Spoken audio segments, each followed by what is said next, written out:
These type of personal and emotional communications are the things that make it very hard to leave. Because if I feel that my advisor is my friend, I have a much higher likelihood of staying than if I feel like my advisor is just like every other advisor out there.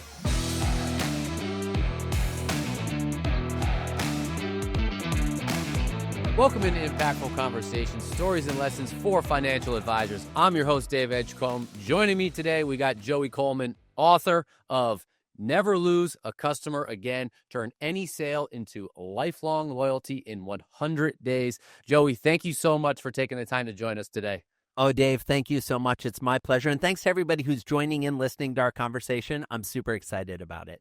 So full disclosure, you came to Impact and spoke with us a couple weeks ago, and I think it was eye-opening for a lot of people. I know it was eye-opening for myself in terms of what the sales process looks like and feels like and what maybe it should look and feel like. And we'll kind of dive into that. But I want to start with perhaps the first point that you make in the book, and it's the distinction between how business is done. I'm B2B, I'm B2C. Well, no, you had your own little term, and I'll let you credit where credit is due. But this concept of H to H, human to human. Please shed a little light on that. Absolutely. Well, I understand full well why organizations have a tendency to either present themselves as B2B or B2C. And it's based on this idea that the customer we're serving is starkly different depending on whether they're the consumer or whether they're a business. The challenge with that is the more we focus on those type of delineations, the more we lose track of the fact that the customer is a human. I believe every business is in the H to H industry, human to human. What are you doing to create the kind of experiences that will keep that human coming back for more? And I think when we get lost in this idea of, well, it's a big organization, it's an enterprise, as opposed to, oh, it's an individual person or a family or a couple, that we kind of lose track of the human equation in this conversation. You mentioned that you're interacting with a human, but the business side, that's human. There's humans on both sides of this equation. Do you think that that's sort of the overlooked component of it when you look at the sales cycle? I think it is. I think there's a couple of pieces that are overlooked in the sales cycle. I think the biggest one is this thought of, well, if we just get a system and we optimize that system, we will close more and more clients and we will grow and we can scale. That's fine and that's great, except again, it takes out of the equation the nuance of what does this person want. Now, sure, there might be demographic trends, there might be behavioral trends that we can identify across a wide swath of our, portfolio of clients that we're serving. But when we don't stop to say, how am I connecting one-on-one, personally and emotionally, with this human that I'm interacting with, that's what leads to long-term retention. That's what leads to, clients being excited about buying multiple products or being in a relationship for the long term, as opposed to just, I'll get that annuity and call it a day. I don't want to put you on the spot here, but I do. I asked myself this after your presentation that you gave to Impact here was, what's harder, the sale or keeping the client? Oh, 100% keeping the client. 100% keeping the client. And here's why. The research shows this as well. The practical reality is when we are making a purchase, regardless of the type of purchase, we're buying a product, a service, we're dealing one-off on a specific need we have, or we're signing up for something because we have a broader need that we know is going to last for a long amount of time, we're anxious about that decision, right? But our desire to solve the problem, our desire to do something, often results in us at least rolling the dice, taking a chance. Okay, fine, I'll give it a try. I'll sign up with them and see how it goes. Oh, we'll do one little piece of business with them. We'll buy one project. We'll go to the restaurant one time.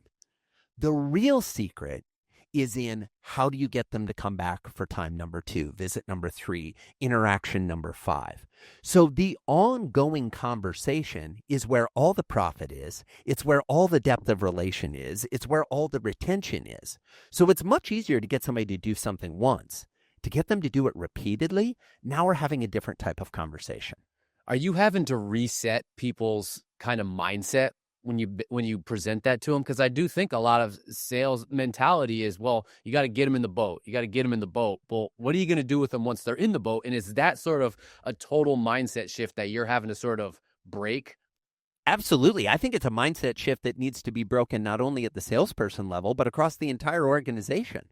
If I were to go into the typical organization and say, what's your growth model? How much do you want to increase our customer count, our client head count this year? How much do we want to grow our business in terms of revenues? Almost every leader of every division in every organization I've ever worked with can give me really specific numbers on that. Additionally, if I say to them, how much are we going to spend on marketing and sales to make that happen? Oh, we've got this initiative running over here. We're going to do pay-per-click over here. We're going to run ads over here. They can detail in great minutia exactly what they're planning to do. But if I were to say to them, what's your plan to keep your clients? How much money are you going to spend reinvesting into the clients to keep them retained and engaged? How much effort and focus are we putting within our organization towards the second sale, the third sale, the fifth sale, the 1-year anniversary, the 5-year anniversary? Suddenly, it's like cue the tumbleweed. People are like, well, Joey, we do lots of things. Great. Yeah. Give me 3. Yeah. And they kind of freeze up and they paralyze. And by the way, that's not a criticism of the humans that are doing this. This is how we have conditioned our environment. The research shows that 70% of leaders, of CEOs globally, came up through marketing and sales. They came up through this pathway of get the next one, as opposed to coming up through service or experience or operations, which is all about how do we keep the people that are already in the fold. It's just because the conversations they've been rewarded for having their entire careers are the ones they're excited to keep having, as opposed to a conversation or a perspective or a framework that they might not have spent much time thinking about. Last thing I'll say on this is most organizations incentivize on new business, not repeat business. Salespeople earn a commission on getting a new sale. They don't earn a commission on if that person renews a year from now. The best organizations I work with are the ones who have aligned their compensation plans, their promotional plans, the rewards they give to their team to be in alignment with this idea that retention matters. Who's the gold standard in customer service that you've seen? So, because I know you talk to a lot of different industries, so I know that's, they might not feel like they apply, but who's the gold standard in your research? There are a lot of companies across a variety of industries that do a remarkable job. Think of the brands that we keep coming back for again and again. The most obvious one that often shows up in a lot of the surveys and a lot of consumer behavior is Apple. Right? As a general rule, Apple announces, we have iPhone 372. And people are like, yeah, I want to upgrade. I want to get the next one. Even though we're sure, and by the way, I'm a big Apple fan. I'm an Apple user myself. We know that the technology that Apple uses in their phones is not as advanced as some of the technology used in what I might call the other companies who have phones. And yet no one is sitting around zealously advocating for their Pixel. No one is zealously advocating for the Samsung whatever. And that's not a criticism of those companies. It's just they haven't built the same type of rabid, loyal fan base that will buy whatever they create. That purchasing that says more about who you are as a person than the technology you have. Apple was the first one to come out with white headphones. Prior to that, everybody had black headphones. Why did they do that? Well, when you were riding on the subway or walking down the street, and you had your phone in your pocket, or it was actually your iPod when they first came out with these, and it was connected up through white headphones to your ears, the message was, I'm the kind of person who has an iPod. I'm the kind of person who can afford that, who is committed to that level of aesthetic, who believes that music needs to be an active part of their life. Stop and think about how different that is compared to the typical person who's not on an Apple product. It's more like, oh, this is a functional tool. It's not about who I am or what my identity is. So that's sort of a commodity example. Do you have one that jumps out that is sort of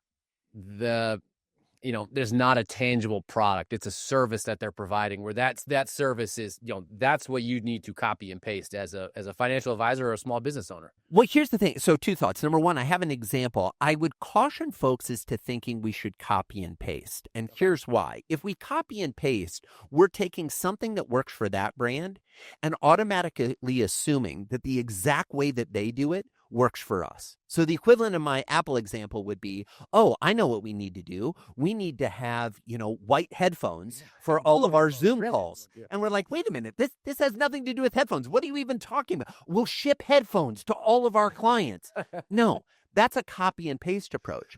The different approach is to say, how is it that they show up? How is it that they live their brand? And might we be able to learn from that and do the version of what our brand living its best self looks like? So on the service side, let's talk about a brand that many folks listening are familiar with.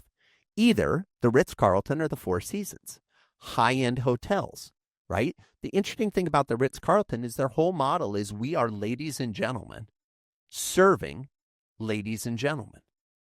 They elevate the status of their employees to say, you are ladies and gentlemen, serving ladies and gentlemen. Now, people might look at that and say, Joey, that's kind of archaic language. Ladies and gentlemen, who am I talking to? My great-grandfather?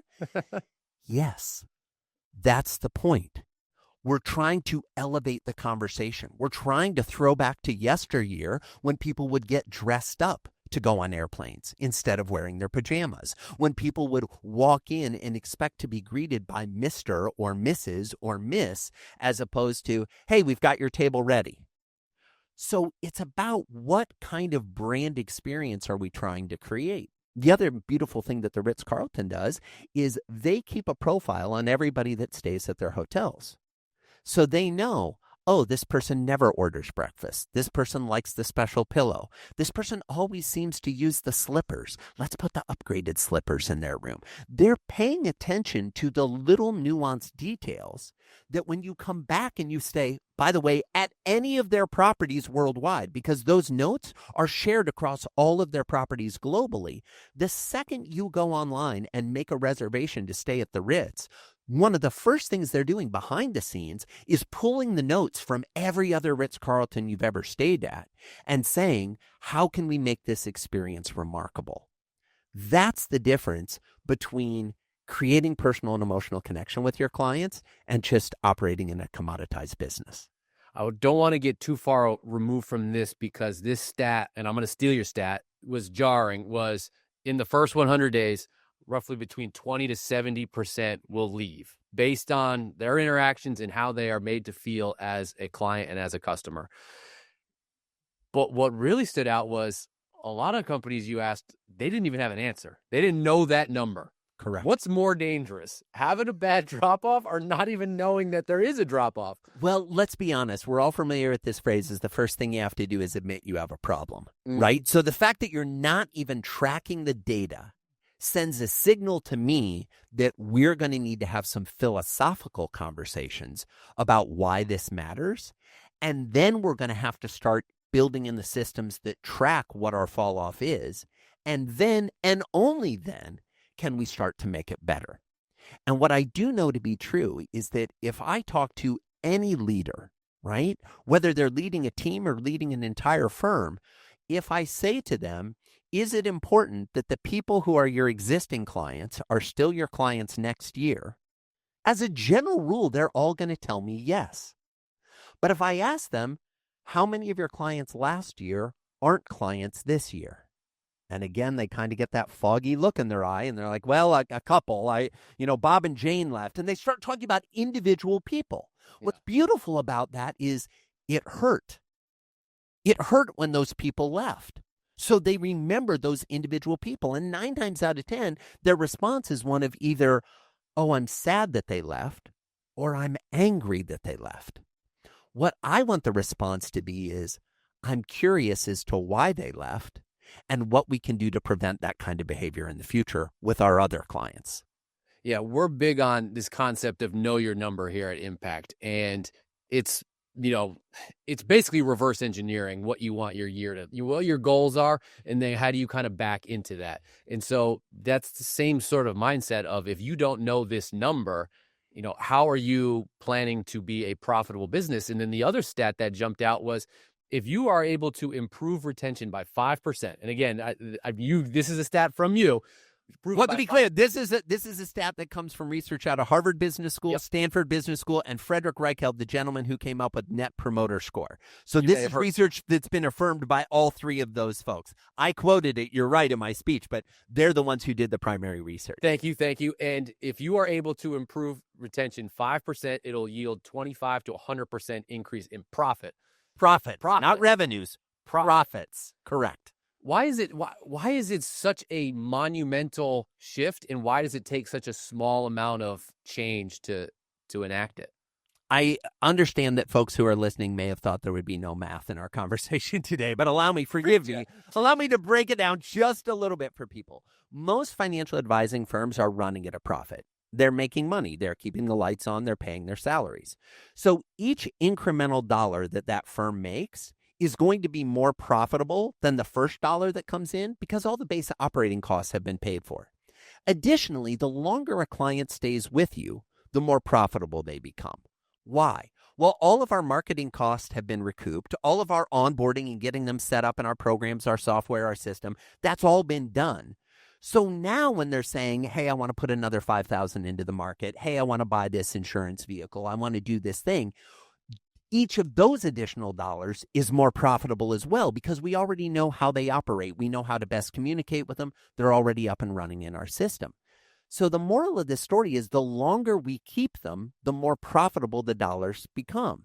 So when we think about 5% of the people leaving, and instead we keep those folks, it's usually the people that are leaving are ones that have either just joined us, in which case we've not recouped any of their marketing expenses at all. So they join, they leave, and now we're 100% in the hole.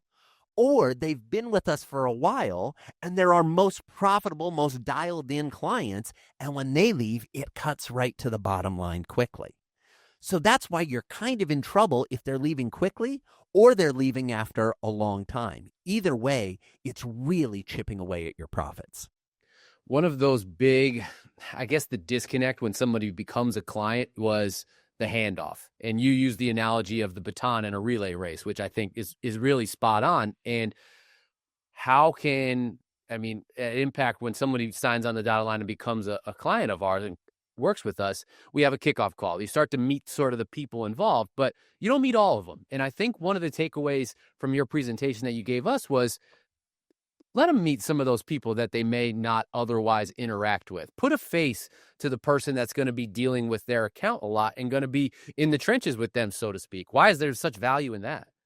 Well, there's huge value in that for the individual advisor and for the relationship. Let's look at both. For the individual advisor, most advisors I know have very filled schedules meeting with clients.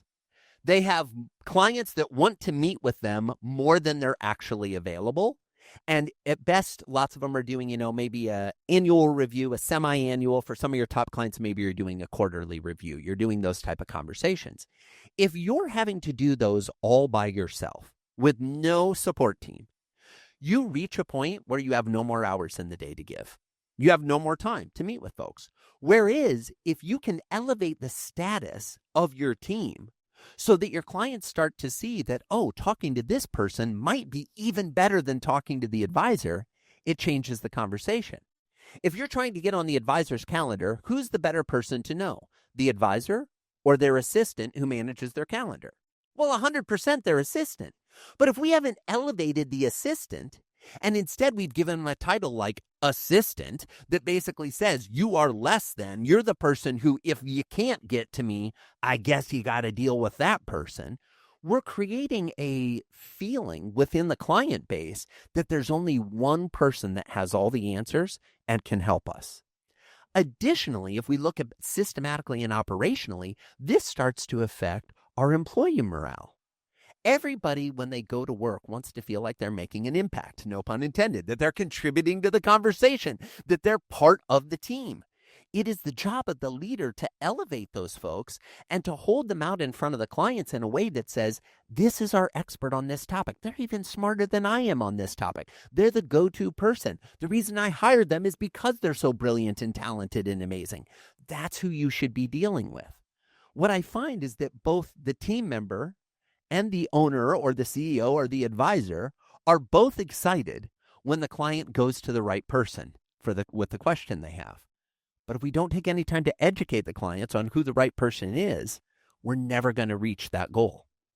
This is why I'm so excited for you to come talk at our kickoff in January for when we have all of our advisors come into Atlanta, and you're going to provide some case studies, but really provide those sorts of insights that are very personal to the financial advisor space. But I'm big on action items and what are the tangible things that somebody can take away. And I'm sure you'll provide those in January. But the one thing that jumped out to me from your presentation, because I'm part of the video team here. That's what I do when I'm not hosting a podcast, is I do video. And the video marketing component of, sort of that action item of what you had of shooting this sort of impersonal video that you text out to somebody right when they become a client.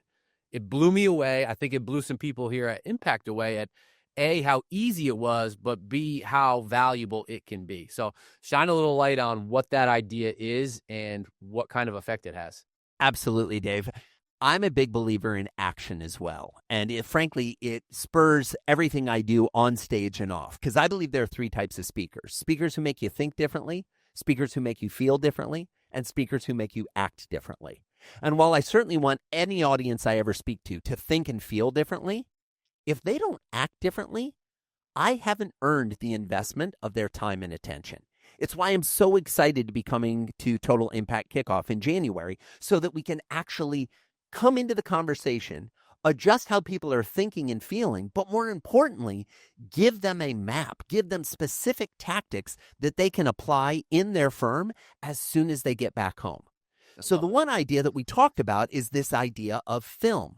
We're all walking around with a cell phone in our pocket, in our purse, in our hand, somewhere within arm's reach for the majority of us. Some of you are listening on your cell phone to this conversation right now, right? That has a camera on it that is more powerful than the cameras used by network news 30 years ago. And yet, the majority of advisors, the majority of team members who have these phones, rarely, if ever, pull out their phone, put it onto camera mode, slide it over to video, and then flip it to selfie mode and shoot a selfie video. Ooh, now, some people, when they do that, they get really anxious, right? They're like, oh my gosh, I'm not going to like how I sound. I'm not going to like how I look. But here's the thing. The research shows that if you get a text message video from someone that you know, you are going to click on that video and watch that video, on average, within 90 seconds of receipt. Now, Dave, I don't know about you.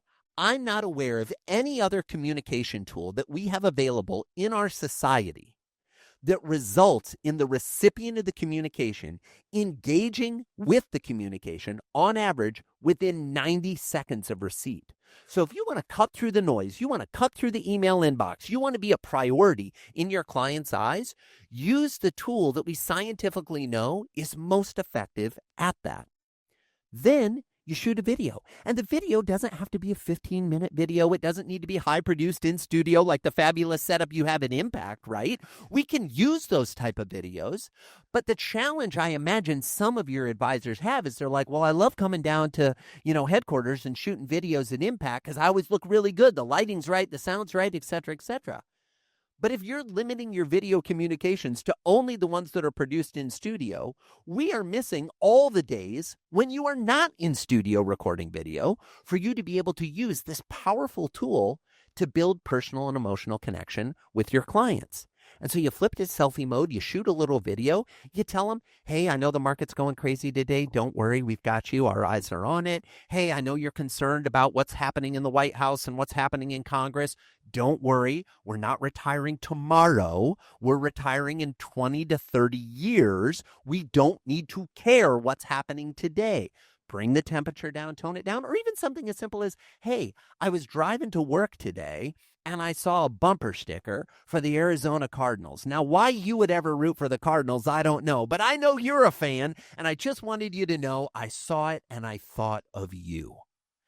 These type of personal and emotional communications are the things that make it very hard to leave.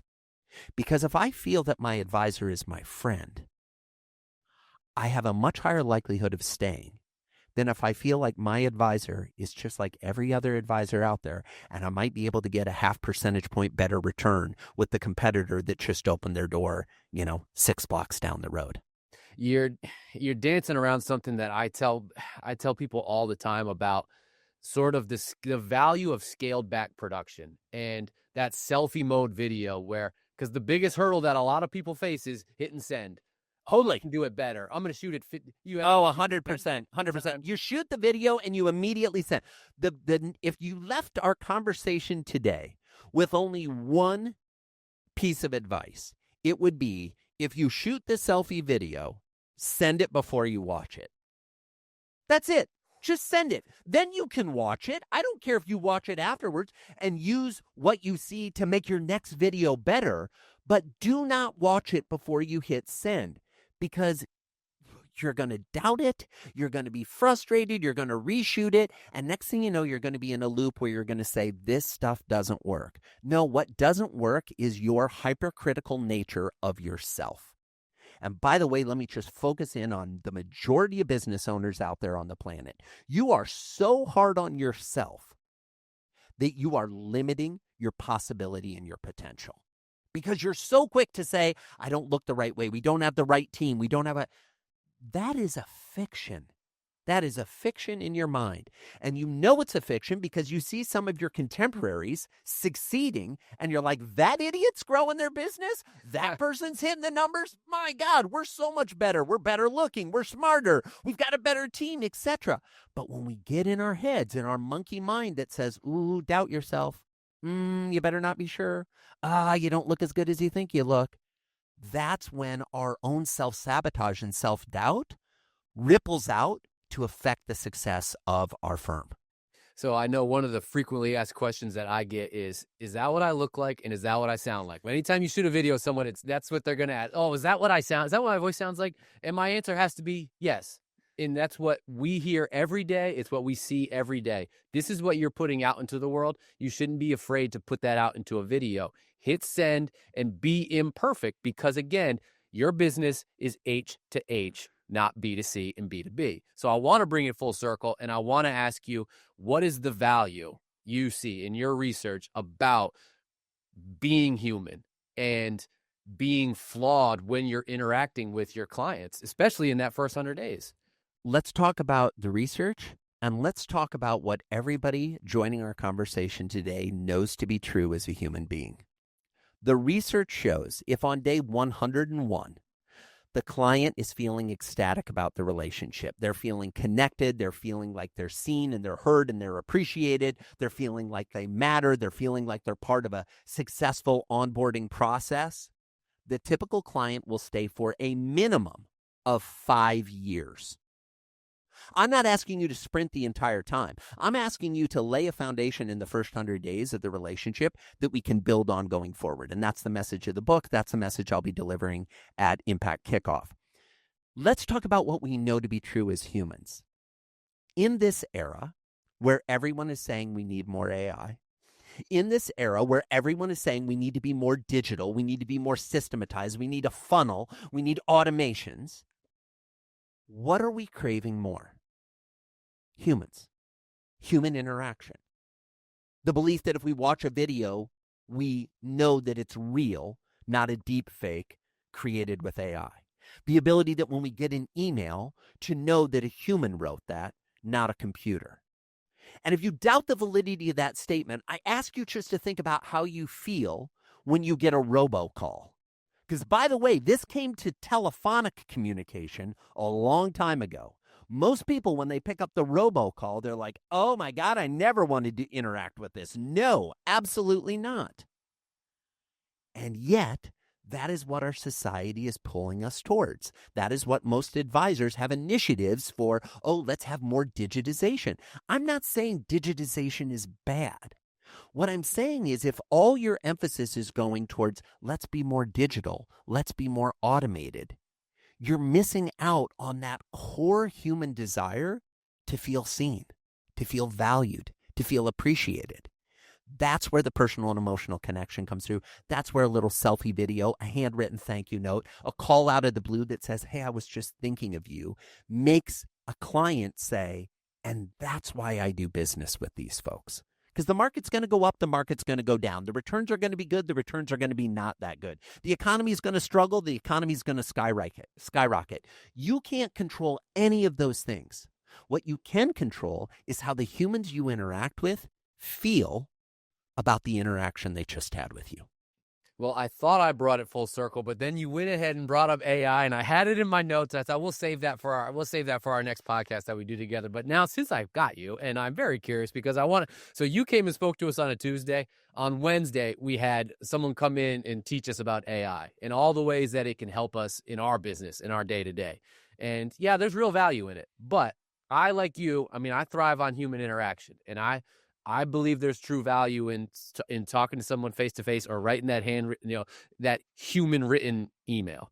So I kind of want to get your 2 cents rather, on AI and what it can do, but also sort of pump the brakes on what the dangers of it are from a business owner perspective.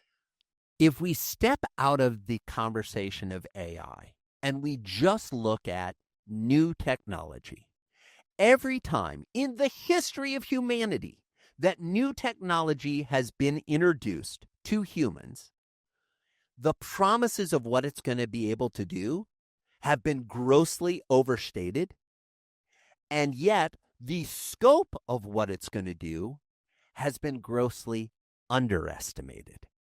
Right? When we first put the wheel together, we were like, oh, we'll be able to go take the wagon to market. Now we use wheels on skateboards. It has nothing to do with going to market or commerce, right? There was, I don't think, any vision early on that the wheel for the wagon would result in a wheel for a skateboard, or the wheel for a train, or the wheel on the landing gear on an airplane, or a space shuttle, right? So it is impossible for humans to accurately predict the scope of what's going to happen. However, there are patterns that we can see anytime that new technology is introduced. And there's always this desire to be a first mover, an early adopter. And what normally happens is the people that go all in spend a ton of money and a ton of effort to not get that fabulous of results. The smarter folks are the folks who play, they dabble, they use it. They don't bury their head in the sand and say, I'm never doing AI. But here's what I would suggest leaders do. Look at how much money you're planning to invest in AI in 2026 or 2027 or 2028 or at any point in the future.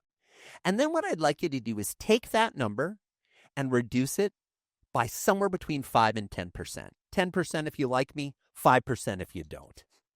And then I want you to put that money into analog interactions. Handwritten thank you notes, sending gifts, hosting happy hours. Just as an experiment, let's carve off a sliver of that. So it's not going to affect the results of your AI initiative. Just carve off a sliver, invest that in analog interactions. At the end of the year, you tell me which one created more personal and emotional connection, which one had better results on your business, not only externally with your clients, but internally with your team members. And then we'll have a conversation about what your budget for the next year should be when you're balancing digital versus analog.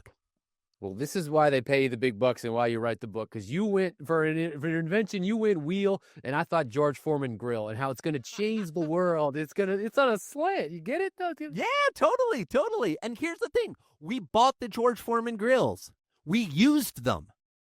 And we still have ovens in our homes and microwaves and, the timed pressure cookers, right? Regular grills. Yeah, and regular grills. We have all these tools. I am not anti-AI. I am anti-people thinking that any tool is going to solve all their problems. It's just a flawed premise from the outset. Couldn't agree more. Thank you so much for taking the time. I feel like you gave us some great insight, but also some solid action items that, again, I'm huge on is what's the takeaway and how can I enact this in my practice tomorrow?